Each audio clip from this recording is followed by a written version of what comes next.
നമുക്കൊരു വാക്ക് പ്രാർത്ഥിക്കാം. മനസ്സിലുള്ള പിതാവും സർവാശ്വാസവും നൽകുന്ന ദൈവമേ, ഇന്ന് രാവിലെ ഞങ്ങൾ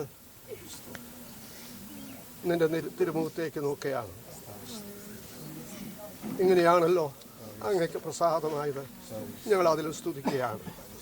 നീ സകലവും അതാതിൻ്റെ സമയത്ത് നന്നായി ചെയ്യുന്നു എന്നല്ലാതെ ഞങ്ങൾക്ക് മറ്റൊന്നും പറയുവാനില്ല. ഞങ്ങൾ നിന്നെ സ്തുതിക്കുകയാണ്.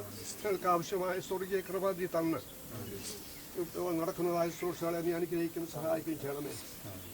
കർത്താവേ, കഴിഞ്ഞ ദീർഘനാളുകൾ ഞങ്ങൾക്ക് ഒരുമിച്ച് പ്രിയ മകളെ ഞങ്ങൾ വളരെ സന്തോഷത്തോടെ ജീവിക്കുവാനും ജീവിതത്തിൽ യേശുക്രിസ്തുവിൽ വിശ്വസിക്കുവാനുള്ള ഭാഗ്യം അവൾക്ക് ലഭിച്ചു. അതുകൊണ്ട് ഞങ്ങൾക്ക് വലിയ പ്രത്യാശയുണ്ട്. അതോർത്ത് നന്ദിയോട് സ്തോത്രം.